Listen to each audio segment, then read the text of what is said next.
ګرانو کتونکو د نوخار نظامپور علاقه کې کم چې د سونې د وجې نه د سونې د مایننګ د وجې نه دغلته چې کومه سونه راوځي نو د دریای کابل غاړې ته دا که په غرونو کې ده د سونې د عمل د راوتو د وجې نه دا علاقه نن سبا خبرونو کې ده او په انټرنیشنل سطح باندې دا د توجه مرکز ده. نظامپور داسې علاقه ده چې مخکې نه که معدنیاتو لحاظ سره ووایو نو دغلته کې ډېره لویه پیمانه باندې د کاڼو او د کرشو او دا شیدونه خو د سیمټو فیکټري موجوده ده او ډېره لویه پیمانه باندې دغلته نه سیمټ وځي او زرخیزه ده معدنیاتو لحاظ سره. او د سونې د دریافت کېدو نه پس اگر چې دا د ډېر وخت نه و ویل کېږي چې خلکو به د دریای کابل غاړې ته خپل تال لګولې او هغې کې به یې څه مزدوري ځان لکوله. مشینریانې نوې راغې او چې څومره وخت ترقي کوي ټکنالوژي ترقي کوي نو هلته هم ټکنالوژي راورسېده او په زرګونو اکسیویټرې د خیرآباد نه والې تر کوواټه پورې دغلته لګېدلي دي او مایننګ کېږي. په دې باندې حکومت دفعه 144 نفاذ شوی دی او کار هغه که کوواټ طرف ته دی که نوخار طرف ته دی بند نو څه ظاهره خبره ده دغلته به د غلا لارې کولو شي او په غلا باندې به دا کار کېږي. یو اندازې سره مخکې که د لیز په صورت کې او د ټیکې په صورت کې او که مقامي خلکو کولو نو هغه کولو کېدو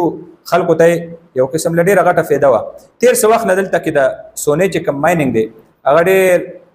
په مشکلاتو سره مخامخ دی. یوه مسله خو د ټولو نه غټه دا ده چې د فریقینو ترمنځ کوم جنګ جګړې دي اگر چې جرګه پکې کردار ادا کوي او جرګې روانې دي خو د دغې وجې نه یو د دې علاقې هم بدنامي راځي او صورتحال دومره خرابېږي چې حکومت ورته منځ ته راځي. دویمه چې کومه خبره ده نو هغه دغلته د ډیزلو د بندش نه هم دا کار متاثره شو چې ډیزل هغه بند و. نظامپور علاقه دې ټایم کې ډیزلو حوالې سره مشهوره ده. زه کله وایم کم ډیزل چې په بازار کې 260-70 باندې ملاویږي نو نظامپور ته چې دغلته د دې سونې مایننګ کانکونو له کارکونانو له رسي کپنیانو له رسي نو هغې ته هلته په 3,500 نه والې تر 400 روپو پورې یو لیټر ملاویږي. دې حوالې سره ډېر غټ انکشافات هغه را روان دي چې یو ټینکۍ هلته رسولو باندې ویلی کېږي دا چې 10 لکه روپۍ اخیستی کېږي. څوک یالي کم ډپارټمنټ پکې ملوث دي دا ډېر غټ خبرونه او غټ انکشافات مخې ته را روان دي. دغې حوالې سره زموږ انویسټیګیشن هم شروع دی. د پنجاب طرف نه په سیند کې د ډیزلو لوی دنده لوی کاروبار شروع دی او زه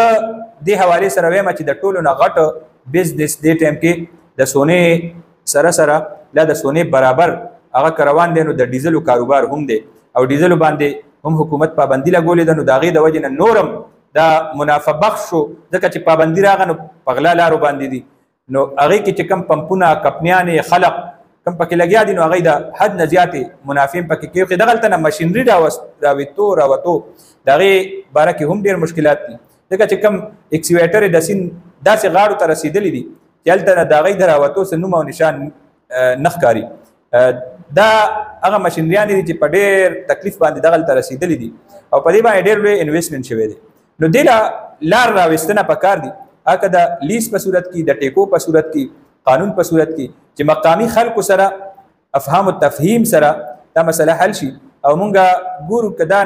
دې کې څومره مسلې راځي نو مقامي خلکو ته مشکلات دي خو یو مخصوصه مافیا ده هغه به پکې فایدهمند دی هغه به پکې رنګ کېږي او عام خلکو عام ولس ته د هغې بیا نقصانات دي ځکه چې دومره ګران لیول باندې دا کار کول دا به د خلکو ته ګران پرو دي. به هر حال کومو خلکو چې دې کې لاس اچولی دی او زه به دا ووایم کروڑونه روپۍ په دې کې انویسټ شوي دي نو دغه خلکو له دوباره د دغه ځای نه راوتل ډېره ګرانه خبره ده. نو لارې هم دا ده چې حکومت د دې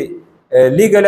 کولو دپاره اقدامات هم وکړي او کومې کپنیانې چې راځي کومې ټیکیالي نو هغې دپاره هم دلته د کار کولو هم دا یو لاره ده. یو خو دغه خلک وایي چې کم لیز ورکړي حکومت نو موږ ته د هغې نشاندهي پکار ده. مطلب دا دی چې دا داسې پته وي چې د شبره چوک نه والې تبلیغي مرکزه پورې نښې ولګوي چې دا د ټیکېدار ځای دی نو دغې سره به کاته صفا وي او که دا پته اډو نه لګي چې ورکړی کم ځای دی او دې کې همیشه مونږ کتلي دی مایننګ کې ډېره لویه دنده لویه پیمانه باندې دام کېږي چې ورکي پیرپای کې ځای بلاک هلته وي هلته ور دغه ځای باندې بیډینګ وشي هغه ځای باندې نیلامي وشي او دا چې کوم خلق په لګیا وي مافیان هغه کار کوي په خیر آباد کې مطلب دا دی په یو ټیکټ باندې 2 مزي نو دلته 2 نه په یو ټیکټ باندې 5 مزي وي نو دای وایي چې یاره مونږ ته د دې نشاندهي پکار ده چې دوی ورکړی کم ځای دی دغه څه مسایل دي چې د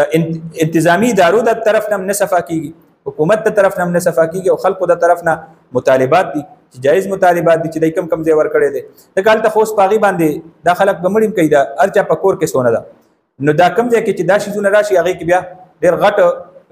اختلافات می جنگ جګړې می بهر حال دا د حکومت باندې ډیپند کوي چې د دې صورتحال نه څنګه وځي او د دې سونې نه فایده څنګه اخلي د سره زوی مجي د سونې مایننګ حواله سره مونږه دا مسلسل دا خبر اوري چې دریای کابل نه دریای سین نه سونه راوځي منو دغه راوځي خو هغه دومره نه ده دغه د نظامپور کې چې کومه سونه ده هغه په دې غرونو او په دې ځمکو او په ټوکي او په ډیرو کې ده دغه خوره خلق وړي د سین غاړې ته الته ولا باقاعده طالبونه زینه جوړ کړی دي او الته دا شګه خوره دا وینځي او دینه پکې مکل او په مهنت باندې هغه شګه وباسي چې کومه کې سونای بیا هغه نه پس دا غي صفائی کیږي او هغه نه سونه راوځي نو دا ټوټل سونی لحاظ سره چې کومه خبره ده نو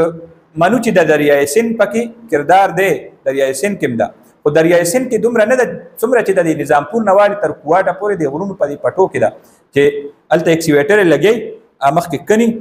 هغه نه ډمپر را ډکای او هغه ډمپر د سین غاړې ته وړي او سین ته الته صفا کوي مطلب دا دی دا او بول وړي او په بوې صفا کوي نو الته ول زینه جوړ کړی دي باقی سونه ده دا پټول نظامپور کې دا خو کوټ کې دا او دا یو بیلټ دی نو چې کم ځای پورې دا د دې دارګونه رسیدلې دي الته به دا سونه راوځي زه بیا وایم دومره سونه ده په دې نظامپور او کوټ ته طرفونو ته کدی باندې حکومت مخلصتیا سره قانوني طریقې سره صحیح طریقې سره په اخلاص د ادارې کارو کې نو ستاسو صوبه ستاسو ضلع دا نور صوبول او نور ملکونو نه قرض ورکول ولا